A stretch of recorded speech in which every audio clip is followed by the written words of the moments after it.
माँ का मौन वचन, दिल छू लेने वाली कहानी। अगर आपने आज भी यही कहा कि आपको किसी की ज़रूरत नहीं है, तो मैं फिर कभी इस घर की चौखट पर कदम नहीं रखूंगा। रोहन की आवाज़ पूरे घर में गूंज उठी।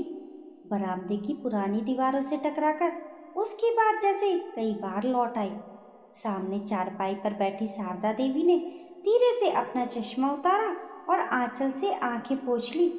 उनके चेहरे पर वही शांत मुस्कान थी जिसने बरसों से हर दर्द को अपने भीतर कैद कर रखा था। उन्होंने धीमे स्वर में कहा, बेटा गुस्सा मत कर। कुछ फैसले ऐसे होते हैं जिन्हें समझने में समय लगता है। रोहन ने गहरी सांस ली। समय? माँ, 3 साल हो गए पिताजी के जाने के बाद आप इस पुराने घर में अकेली रह रही हैं। मैं हर महीने आता हूँ, हर बार कहता हूँ मेरे साथ चलिए, लेकिन आप हर बार मना कर देती हैं। आखिर क्यों? शारदा देवी ने सिर झुका लिया। उनके पास शब्द थे, लेकिन वे उन्हें बोलना नहीं चाहती थी। कमरे में ऐसा सन्नाटा छा गया कि दीवार पर टंगी पुरानी घड़ी की टिक टिक भी भारी लगने लगी। रोहन ने चारों ओर नजर दौड़ाई। कभी ये घर जीवन से भरा रहता था। आंगन में बच्चों की हंसी गूंजती थी। त्योहारों पर रिश्तेदारों का आना जाना लगा रहता था। उसके पिता रमेश बाबू हर शाम बरामदे में बैठकर हारमोनियम बजाते थे और पूरा मोहल्ला उनकी आवाज़ सुनने आ जाता था। माँ रसोई में पकवान बनाती थी और घर में घी, इलायची और मसालों की खुशबू तैरती रहती थी। लेकिन आज वही घर बूढ़ा हो चुका था। दीवारों का रंग उतर चुका था। छत के कोनों में मकड़ी के जाले लटक रहे थे। बरामदे का लकड़ी का झूला जंग खाकर चरमराने लगा था। आंगन का नीम का पेड़ अब पहले से कहीं ऊंचा हो चुका था, जैसे समय का गवाह बनकर सब कुछ देख रहा हो। रोहन की नजर घर के पिछले हिस्से की ओर गई। वहां वही छोटा कमरा था जिसके दरवाजे पर बचपन से ताला लगा रहता था। उसे याद आया कि उसने बचपन में कई बार उस कमरे के बारे में पूछा था, लेकिन हर बार पिताजी मुस्कुराकर कहते, जब सही समय आएगा तब सब जान जाओगे। और माँ हमेशा बात बदल देती थी। आज भी वही ताला दरवाजे पर लटका था। रोहन उस ओर बढ़ा। माँ, इस कमरे में आखिर है क्या? शारदा देवी जैसे चौंक उठी। उन्होंने तुरंत जवाब दिया, कुछ नहीं बेटा, पुराना सामान रखा है। अगर सिर्फ सामान है तो ताला क्यों लगा रहता है? बस आदत है, मुझे दिखाइए। नहीं, ये नहीं, बहुत छोटा था, लेकिन उसके भीतर बरसों की जिद और कोई गहरा राज छिपा था। रोहन कुछ पल तक माँ का चेहरा देखता रहा। उसने पहली बार महसूस किया कि माँ उस कमरे का नाम सुनते ही घबरा जाती हैं। उसने और कुछ नहीं कहा, लेकिन उसके मन में सवालों का तूफान उठ रहा था। शाम ढलने लगी। सूरज की आखिरी किरणें आंगन में बिखर रही थी। शारदा देवी रोज की तरह तुलसी के पास दीपक जलाने लगी। रोहन बरामदे में बैठा पिता की पुरानी कुर्सी को देखता रहा। उसे लगा जैसे अभी पिताजी अखबार हाथ में लिए बाहर आएंगे और मुस्कुराकर कहेंगे, क्या हुआ बेटा, इतने परेशान क्यों हो? लेकिन ऐसा कुछ नहीं हुआ। रात का खाना खाते समय भी माँ सामान्य बातें करती रही। उन्होंने पूछा, नौकरी कैसी चल रही है? बहू और बच्चे ठीक है? रोहन हर सवाल का छोटा सा जवाब देता रहा, लेकिन उसका मन बार बार उसी बंद कमरे में जाकर अटक जाता। खाने के बाद माँ जल्दी सोने चली गई। रोहन बरामदे में बैठा देर तक नीम के पेड़ को देखता रहा। हवा चलने पर उसकी शाखाएं झूम रही थी, मानो कोई पुरानी कहानी सुना रही हो। तभी उसकी नज़र फिर उसी कमरे पर गई। चांदनी में ताले की चमक साफ दिखाई दे रही थी। उसके मन में पहली बार ये विचार आया कि उस कमरे में सिर्फ पुराना सामान नहीं हो सकता, वहाँ कोई ऐसा सच छिपा है जिसे माँ दुनिया से नहीं, शायद उससे भी छिपाना चाहती हैं। उस रात रोहन की आंखों में नींद नहीं थी। उसे बिल्कुल भी अंदाजा नहीं था कि अगले 2 दिनों में उसकी जिंदगी की सबसे बड़ी सच्चाई उसके सामने आने वाली थी। और वे सच्चाई उसके पिता की यादों, उसकी माँ के त्याग और इंसानियत के उस रूप से उसका परिचय कराएगी जिसकी उसने कभी कल्पना भी नहीं की थी। अगली सुबह सूरज की पहली किरण आंगन में फैली तो रोहन की आंख खुली। रात भर वह ठीक से सो नहीं पाया था। उसकी नज़र सबसे पहले उसी बंद कमरे पर गई। ताला अब भी वैसा ही लटका हुआ था, मानो बरसों से किसी राज की रखवाली कर रहा हो। शारदा देवी रोज की तरह सुबह जल्दी उठकर पूजा कर चुकी थी। उन्होंने रसोई में चाय बनाई और मुस्कुराकर बोली, बेटा इतनी दूर से आए हो, 2 दिन आराम भी कर लिया करो। रोहन ने हल्की मुस्कान दी, लेकिन उसके मन में आराम नहीं, केवल सवाल थे। नाश्ता करने के बाद उसने घर की सफाई शुरू कर दी। माँ बार बार मना करती रही, रहने दो बेटा, मैं धीरे धीरे कर लूँगी, लेकिन रोहन नहीं माना। उसने बरामदा साफ किया, पुराने गमलों में पानी डाला, जंग लगे झूले को कपड़े से पोंछा और फिर घर के पिछले हिस्से तक पहुंच गया। जैसे ही बंद कमरे के सामने रुका, उसकी उंगलियां अनायास ताले को छूने लगी। तभी बाहर से किसी ने आवाज लगाई, अरे रोहन बेटा, कब आया? ये हरिनारायण काका थे। सफेद धोती कुर्ता, हाथ में लाठी और चेहरे पर अपनापन। रोहन तुरंत बाहर आया और उनके पैर छुए। कुछ देर तक दोनों पुराने दिनों की बातें करते रहे। काका ने रमेश बाबू को याद करते हुए कहा, तुम्हारे पिता जैसा इंसान अब बहुत कम मिलते हैं। ये कहते कहते उनकी नज़र अचानक उस बंद कमरे की ओर चली गई। उनके चेहरे का रंग हल्का सा बदल गया। उन्होंने धीमे स्वर में पूछा, तुम्हारी माँ अब भी उस कमरे को वैसे ही संभाल कर रखे हुए हैं? रोहन तुरंत चौकन्ना हो गया। काका, आखिर उस कमरे में है क्या? हरिनारायण काका कुछ पल चुप रहे। उनकी आंखों में से जैसे कोई पुरानी याद तैर गई। फिर उन्होंने गहरी सांस लेकर कहा, बेटा, कुछ बातें समय आने पर ही पता चले तो अच्छा होता है, लेकिन मुझे तो जानने का हक है। हक जरूर है, मगर सच कभी कभी इंसान को बदल देता है। इतना कहकर उन्होंने बात बदल दी और जल्दी से अपने घर लौट गए। रोहन देर तक उन्हें जाते हुए देखता रहा। अब उसे यकीन हो गया था कि उस कमरे में केवल पुराना सामान नहीं, बल्कि कोई ऐसी बात छिपी है जिसे पूरा मोहल्ला जानता है, बस वही नहीं जानता। शाम ढलने लगी। माँ मंदिर जाने की तैयारी करने लगी। लौटकर उन्होंने रोज की तरह दीपक जलाया, लेकिन उस दिन उनका चेहरा कुछ ज्यादा ही गंभीर था। रात को खाना खाने के बाद रोहन जानबूझकर जल्दी अपने कमरे में चला गया। उसने लाइट बंद कर ली, लेकिन सोया नहीं। आधी रात के करीब उसे हल्की सी आहट सुनाई दी। उसने धीरे से दरवाजे की ओर से देखा। शारदा देवी हाथ में एक छोटी सी चाबी लिए धीरे धीरे उस बंद कमरे की ओर बढ़ रही थी। उन्होंने इधर उधर देखा, फिर ताला खोला और अंदर चली गई। दरवाजा फिर अंदर से बंद हो गया। रोहन की धड़कन तेज हो गई। उसने पहली बार उस कमरे के भीतर हल्की सी रोशनी देखी। लगभग आधे घंटे तक अंदर से धीमी धीमी आवाजें आती रहीं। कभी ऐसा लगता जैसे कोई कागज पलट रहा हो, कभी जैसे कोई धीरे धीरे बात कर रहा हो। फिर सब शांत हो गया। थोड़ी देर बाद दरवाजा खुला। शारदा देवी बाहर निकली। उनकी आंखें लाल थीं। ऐसा लग रहा था जैसे वे बहुत देर तक रोती रही हों। उन्होंने ताला फिर से लगाया, चाबी आंचल से बांधी और अपने कमरे में चली गई।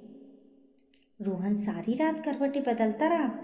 अब उसकी उत्सुकता बेचैनी बन चुकी थी। अगले दिन सुबह माँ ने कहा, मैं मंदिर जा रही हूँ, 2 घंटे में लौट आऊंगी। जैसे ही वे घर से निकली, रोहन की नज़र उनकी अलमारी पर गई। उसे याद था कि कई बार माँ वहीं से चाबी निकालती थी। कांपते हाथों से उसने अलमारी खोली। कपड़ों के नीचे एक छोटी सी पीतल की डिब्बी रखी थी। उसने डिब्बी खोली। अंदर वही पुरानी चाबी चमक रही थी। उसके हाथ कांपने लगे। उसे लगा जैसे वे किसी की एक निजता तोड़ रहा है, लेकिन मन के सवाल उसे रोक नहीं पाए। वह धीरे धीरे उस बंद कमरे तक पहुंचा। पूरे घर में गहरा सन्नाटा था। बाहर नीम के पत्तों से छनक कर आती हवा की आवाज़ सुनाई दे रही थी। उसने कांपते हाथों से चाबी ताले में डाली। ताला हल्की सी आवाज़ के साथ खुल गया। रोहन ने गहरी सांस ली। बरसों से बंद पड़े उस दरवाजे का हैंडल पकड़ा और धीरे धीरे उसे अपनी ओर खींचा। दरवाज़ा चरमराया और जैसे ही वह खुला, भीतर से चंदन, पुराने कागजों और अगरबत्ती की मिलीजुली सुगंध बाहर फैल गई। सामने का दृश्य देखकर रोहन की सांसें थम गई। ये कमरा वैसा बिल्कुल नहीं था जैसा उसने सोचा था। रोहन कुछ क्षणों तक दरवाजे पर ही खड़ा रह गया। उसे लगा जैसे वह किसी साधारण कमरे में नहीं बल्कि यादों के एक ऐसे संसार में प्रवेश कर चुका है जहाँ समय कई वर्षों पहले ठहर गया था। कमरे की हर चीज इतनी करीने से रखी हुई थी कि कहीं भी धूल का एक कण तक नहीं दिखाई दे रहा था। सामने की दीवार पर उसके पिता रमेश बाबू की बड़ी सी तस्वीर टंगी थी। तस्वीर पर ताजा फूलों की माला चढ़ी हुई थी। नीचे पीतल का छोटा सा दीपक रखा था जिसकी बत्ती बुझ चुकी थी, लेकिन चंदन और कपूर की हल्की सी सुगंध अब भी पूरे कमरे में फैली हुई थी। कमरे के दाहिने कोने में लकड़ी की एक अलमारी थी जिसमें दर्जनों फाइलें और मोटी मोटी डायरी करीने से सजी थी। बाईं ओर कई स्कूल बैग रखे थे जिन पर अलग अलग बच्चों के नाम लिखे थे। पास ही किताबों के बंडल, नई कॉपियाँ, पेंसिल बॉक्स, स्कूल यूनिफॉर्म और जूतों के डिब्बे रखे हुए थे। ये दृश्य देखकर रोहन पूरी तरह उलझ गया। तभी उसकी नज़र सामने की दीवार पर लगी तस्वीरों पर गई। वहाँ अलग अलग उम्र के बच्चों की तस्वीरें थी।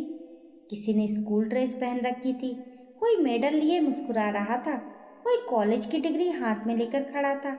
हर तस्वीर के नीचे एक छोटा सा कागज चिपका था।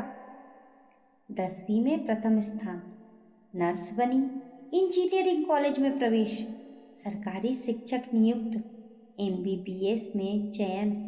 रोहन की आंखें फैल गई। वे धीरे धीरे मेज तक पहुंचा। वहां एक मोटी नीली डायरी रखी थी जिसके पहले पन्ने पर सुंदर अक्षरों में लिखा था, रमेश का सपना। उसके हाथ कांप रहे थे। उसने डायरी खोली। पहले ही पन्ने पर उसके पिता की लिखावट थी, यदि मैं कभी इस दुनिया में ना रहूं तो मेरी सारी बचत उन बच्चों की पढ़ाई में लगाना जिनके माता पिता आर्थिक तंगी के कारण उनके सपनों को पूरा नहीं कर सकते।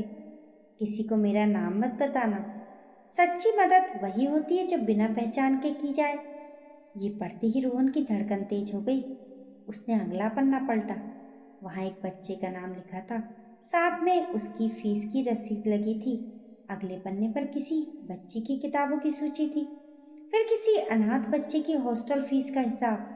हर पन्ने पर तारीख, खर्च का विवरण और नीचे ही हस्ताक्षर, शारदा।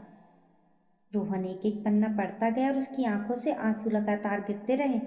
उसे पता चला कि पिछले 5 वर्षों में उसकी माँ ने न केवल पिता की जमा पूंजी खर्च कर दी थी बल्कि अपनी बचत, अपने गहने और यहाँ तक कि कई जमीन के छोटे हिस्से भी बेच दिए थे ताकि किसी बच्चे की पढ़ाई बीच में ना छूटे। तभी उसे एक पुराना लिफाफा दिखाई दिया जिस पर लिखा था, रोहन के लिए। जब वह सच जानने को तैयार हो, उसने कांपते हाथों से लिफाफा खोला। अंदर पिता का पत्र था। प्रिय बेटे, अगर तुम ये पत्र पढ़ रहे हो तो इसका मतलब है कि तुम्हारी माँ ने बहुत वर्षों तक मेरा वादा निभाया है। बेटा, जीवन में पैसा कमाना बड़ी बात नहीं है, लेकिन किसी की तकदीर बदल देना सबसे बड़ी कमाई है। मैं चाहता था कि हमारा घर केवल हमारा ना रहे बल्कि उन बच्चों का भी हो जिनके सपनों को सहारे की ज़रूरत है। अगर कभी तुम्हें लगे कि तुम्हारी माँ तुम्हें अपने से दूर कर रही है तो उनसे नाराज मत होना। वह मुझे नहीं, मेरे सपनों को जिंदा रख रही होगी। पत्र पढ़ते पढ़ते रोहन की रुलाई फूट गई। तभी पीछे से एक धीमी आवाज आई, सच जान ही लिया तुमने। रोहन ने पलट कर देखा। दरवाजे पर शारदा देवी खड़ी थी। उनके चेहरे पर न गुस्सा था न शिकायत, केवल ममता थी। रोहन दौड़कर उनके पैरों में गिर पड़ा। माँ, मुझे माफ कर दीजिए। मैं आपको स्वार्थी समझता रहा। मुझे लगा आप मेरी बात नहीं मानती, लेकिन आपने तो अपनी पूरी जिंदगी दूसरों के बच्चों के लिए जी दी। शारदा देवी ने उसके सिर पर हाथ फेरते हुए कहा, नहीं बेटा, माफी मत मांगो। हर बेटा चाहता है कि उसकी माँ उसके साथ रहे। तुम्हारी इच्छा भी गलत नहीं थी, लेकिन तुम्हारे पिताजी ने जाते जाते मुझसे एक वचन लिया था। उन्होंने कहा था, जब तक सांस चले किसी बच्चे की पढ़ाई पैसों के कारण मत रुकने देना। मैं वह वचन कैसे तोड़ देती? रोहन ने आंसू पोंछते हुए पूछा। लेकिन माँ, आपने मुझे कभी बताया क्यों नहीं? शारदा देवी मुस्कुराई। क्योंकि तुम्हारे पापा कहते थे, भलाई का सबसे बड़ा सम्मान उसका मौन होता है। जिस दान का ढिंढोरा पीटा जाए उसका पुण्य आधा रह जाता है। इसलिए मैंने कभी किसी को कुछ नहीं बताया। उस क्षण रोहन को महसूस हुआ कि उसके सामने खड़ी केवल महिला उसकी माँ नहीं थी, बल्कि ना जाने कितने बच्चों के सपनों की रखवाली करने वाली एक मौन तपस्विनी थी। उस दिन के बाद रोहन की दुनिया पूरी तरह बदल चुकी थी। जिस माँ को वह अकेली और जिद्दी समझता था, वह अब उसे सबसे मजबूत इंसान दिखाई देने लगी थी। उसे समझ आ गया था कि कुछ लोग अपनी जिंदगी अपने लिए नहीं, दूसरों के भविष्य के लिए जीते हैं। अगले दिन उसने शहर लौटने का इरादा रद्द कर दिया। उसने अपने कार्यालय में फ़ोन करके 1 महीने की छुट्टी मांग ली। उसके अधिकारी ने कारण पूछा तो रोहन ने सिर्फ इतना कहा, सर, मुझे अपने पिता का अधूरा काम पूरा करना है। छुट्टी मिलते ही उसने सबसे पहले पूरे घर की मरम्मत शुरू करवाई। टूटी हुई छत ठीक करवाई, दीवारों पर नया रंग चढ़ा, बरामदे का पुराना झूला फिर से चमकने लगा, आंगन की साफ सफाई हुई और नीम के पेड़ के नीचे बच्चों के बैठने के लिए पत्थर की गोल चौकी बनाई गई। लेकिन सबसे बड़ा बदलाव उस छोटे से बंद कमरे में हुआ। रोहन ने कमरे की हर चीज को उसी सम्मान से संभाल कर रखा। पिता की तस्वीर वहीं रही, दीपक भी वहीं रहा, लेकिन अब कमरे में नई अलमारियां लगवाई गई। उनमें सैकड़ों किताबें सजाई गईं, प्रतियोगी परीक्षाओं की पुस्तकें, बच्चों की कहानियां, विज्ञान, गणित, हिंदी, अंग्रेजी, सामान्य ज्ञान और प्रेरणादायक जीवनी, सब कुछ। कमरे के बाहर एक साधारण सा बोर्ड लगाया गया जिस पर लिखा था, रमेश स्मृति अध्ययन केंद्र। नीचे केवल एक पंक्ति थी, ज्ञान सबसे बड़ा उपहार है। उद्घाटन के दिन कोई नेता नहीं बुलाया गया, कोई मंच नहीं लगाया गया, ना ही अखबारों को सूचना दी गई। शारदा देवी ने बस भगवान के सामने दीपक जलाया और पहले आने वाले बच्चे को अपने हाथों से एक किताब भेंट कर दी। वही उस पुस्तकालय का उद्घाटन था। धीरे धीरे हर रविवार आसपास के गांवों और मोहल्लों से बच्चे आने लगे। कोई गणित सीखने आता, कोई अंग्रेजी पढ़ने, कोई कविता सुनने, तो कोई केवल इसलिए कि शारदा दादी के हाथ का गुड़ और चना खाने को मिल जाए। रोहन उन्हें पढ़ाता, उनकी कॉपियां जांचता और पढ़ाई के साथ जीवन के मूल्य भी समझाता। कई बार शाम तक पूरा आंगन बच्चों की हंसी से गूंजता रहता। शारदा देवी एक कोने में बैठकर सबको देखती और उनकी आंखों में एक ऐसी चमक दिखाई देती जो बरसों बाद लौटी थी। एक दिन लगभग 12 साल का एक लड़का घबराते हुए वहां आया। उसके कपड़े पुराने थे और पैरों में टूटी हुई चप्पलें थीं। उसने धीमे स्वर में कहा, दादी, मास्टर जी ने कहा है कि अगर इस महीने फीस नहीं भरी तो स्कूल से नाम काट देंगे। शारदा देवी कुछ कह पाती उससे पहले रोहन मुस्कुराया। उसने वही पुरानी डायरी निकाली, एक नया पन्ना खोला और लिखा, आरव, स्कूल फीस जमा। फिर नीचे अपने हस्ताक्षर किए। शारदा देवी ने वह पन्ना देखा तो उनकी आंखें भर आईं। उन्होंने महसूस किया कि आज पहली बार उस डायरी में केवल शारदा नहीं बल्कि रोहन भी जुड़ गया था। रात को उन्होंने बेटे से पूछा, बेटा, क्या तुम्हें कभी अफसोस नहीं होगा कि तुमने अपनी कमाई का इतना बड़ा हिस्सा दूसरों पर खर्च कर दिया? रोहन मुस्कुराया और बोला, माँ, पहले मुझे लगता था कि बैंक खाते में बढ़ते अंक ही अमीरी है, लेकिन अब समझ आया कि असली अमीरी उन दुआओं में होती है जो किसी की आंखों से निकलती है। पैसा तो एक दिन खत्म हो जाएगा, लेकिन किसी बच्चे की शिक्षा उसे पूरी जिंदगी संभाल लेगी। शारदा देवी ने बेटे का माथा चूम लिया। कुछ वर्षों बाद वही छोटा सा अध्ययन केंद्र पूरे जिले में प्रसिद्ध हो गया। वहां से पढ़े कई बच्चे डॉक्टर बने, इंजीनियर बने, शिक्षक बने, पुलिस अधिकारी बने। लेकिन सबसे बड़ी बात यह थी कि वे सभी सफल होने के बाद हर साल उस घर लौटते थे। कोई नई किताबें लेकर आता, कोई गरीब बच्चों की फीस भरता, तो कोई अपना समय देकर बच्चों को पढ़ाता। धीरे धीरे एक परंपरा बन गई, जिसे इस घर से सहारा मिला वे किसी और का सहारा बनेगा। एक शाम रोहन बरामदे में बैठा था। सामने नीम का पेड़ हवा में झूम रहा था। उसी पेड़ के नीचे दर्जनों बच्चे बैठकर पढ़ रहे थे। शारदा देवी उनके बीच मुस्कुराती हुई घूम रही थी। तभी रोहन की नजर पिता की तस्वीर पर गई। डूबते सूरज की किरणें तस्वीर पर पड़ रही थी। एक पल के लिए उसे ऐसा लगा जैसे पिता मुस्कुरा रहे हों। उसने मन ही मन कहा, पिताजी, आपका सपना अब कभी अधूरा नहीं रहेगा। उसकी आंखों से तो बूंद आंसू गिरे, लेकिन इस बार वे दुख के नहीं, गर्व के आंसू थे। उस दिन रोहन ने जाना कि कुछ घर ईंट और पत्थर से नहीं, बल्कि दया, त्याग और शिक्षा से बनते हैं। कुछ लोग मरने के बाद भी जीवित रहते हैं, क्योंकि उनके कर्म पीढ़ियों तक सांस लेते रहते हैं। और सच यही है कि जिस घर में किसी एक बच्चे का भविष्य संवरता है, वहाँ भगवान स्वयं आशीर्वाद बनकर बस जाते हैं। दोस्तों, आपकी इस कहानी के बारे में क्या राय है? हमें कमेंट करके ज़रूर बताइए। कहानी पसंद आने पर लाइक और शेयर करें। ऐसी ही अच्छी अच्छी कहानियों के लिए चैनल को सब्सक्राइब करना ना भूलें। मिलते हैं फिर एक नई कहानी के साथ। तब तक के लिए नमस्कार।